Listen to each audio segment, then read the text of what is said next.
You need to write every day in order to be a writer. How many times have you heard that? I've heard it, I've believed it, I've said it, and I've even tried to live by it. But the truth is, some common writing advice found online is quietly sabotaging you. It sounds productive, but for new writers, it can have the opposite effect, creating pressure, unrealistic expectations, and even guilt. So in this video, I'm going to challenge the way that you think about these 6 different writing myths that are secretly holding you back. And there's one in particular that made me nearly quit writing altogether. If we've not yet met, I'm Charlie, I'm a writer helping writers write. And my goal with this channel is to make writing feel less intimidating, more realistic, and actually doable, all while sharing my own writing journey and my road to publication. So if that sounds useful, make sure you hit subscribe and join me for the journey. So myth number 1, you need to write every day. Drop a like if you have heard this before, because it's likely you have. But this one honestly puts so much unnecessary pressure on people, because writing every day can be great, but it's not the only way to write a book. I've tried it myself when I tried writing the first draft of my first book in 100 days over on TikTok, and inevitably I crashed out by around day 70 because life gets busy. Work, family, energy levels, mental health, it all matters. So writing a few times a week consistently is actually better than writing every day and inevitably burning out. I understand the intention behind writing every day, but at some point it's inevitable you're going to miss a day.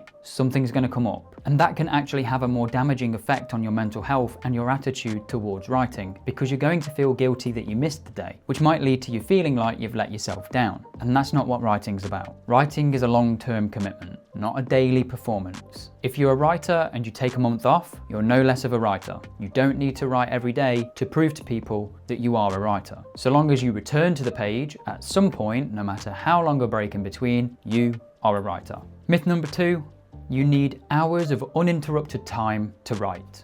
This myth stops books being written more than anything else, because for some reason we've convinced ourselves as writers that unless we have a perfect 6-hour window to sit down and write, it's not worth starting. But you don't need the perfect stretch of silence with your partner out the house or the kids at the grandparents'. It helps, sure, but waiting for that perfect moment means that actually you're going to write less, because life doesn't often give you those moments. Now, be honest with me. How many times have you said, I will write when I have more time? I've said it. You need to start stealing time. 20 minutes before work, at work, on your lunch break, half an hour in the evening before bed. A few hundred words here or there might not feel dramatic, but they add up far faster than writing 2,000 words in one stint every couple of months. Small sessions, repeated over time, will always beat those perfect sessions that you're waiting to happen. And in my opinion, waiting for that is actually procrastination in disguise. Myth number 3. You have to feel inspired to write. If you wait to feel inspired, you will spend a lot of time not writing. Because inspiration is nice, but it's unreliable. Most books aren't written through a burst of passion. They're written through routine, repetition, and discipline of showing up even when the excitement isn't there. And that doesn't mean it has to be every day. And the funny thing is, inspiration actually shows up more often once you've started writing, because action creates motivation, and motivation creates action, and action creates motivation, and motivation creates action, and action creates motivation, and motivation creates action, and action creates motivation. You get the picture.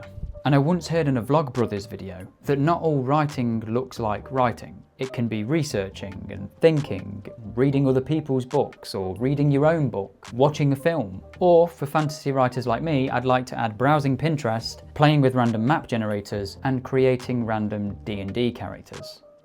And all of this can be included in the process of writing, even if you're not writing any words. And if you really feel like you're someone that needs to feel inspired, all of this has the opportunity to inspire you anyway. If you're really looking for motivation, the best practice I can give you is to set some time aside in your calendar. Block out 30 minutes, set a timer, and just start writing and see what your imagination can come up with. Those words will probably be garbage, and that is okay, but it's a foundation that you can build from. And on that note, let's take a look at myth number 4. And this one really bugs me. Your first draft should be good.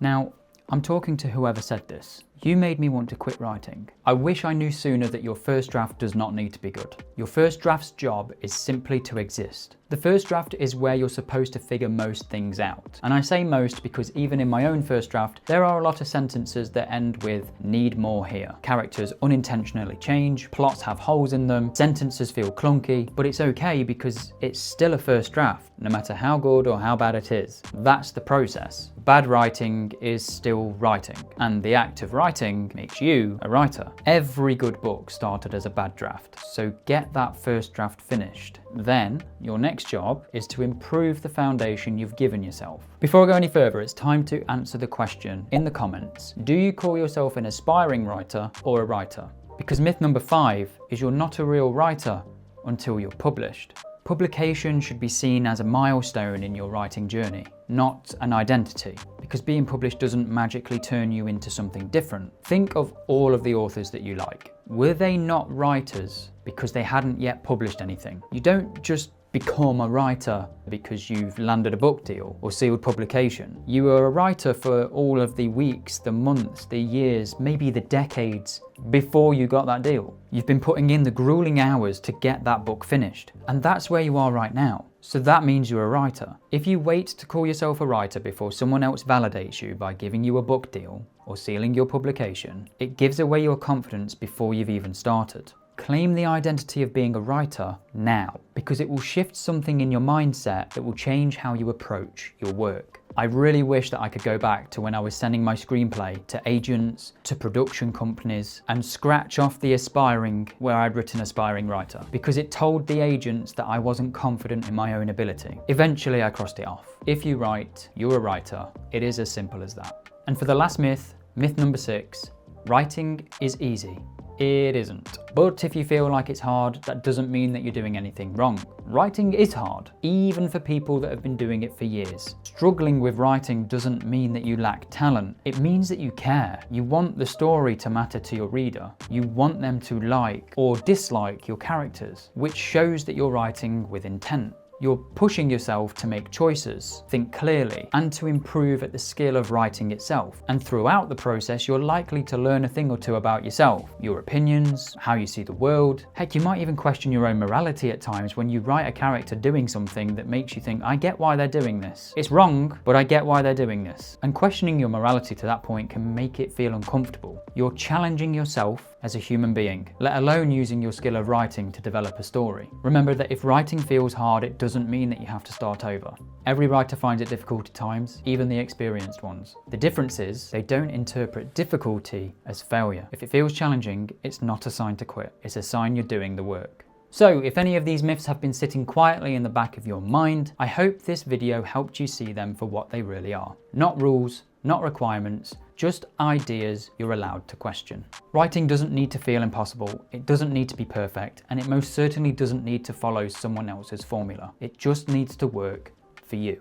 So tell me, because I'm curious, which of these myths have been holding you back? And if there's any myths that I actually missed, let me know in the comments, because I'll tackle those in a future video. And if you want to stay motivated and learn alongside me on my road to publication, hit subscribe, because we're building this together. I'll see you in the next one.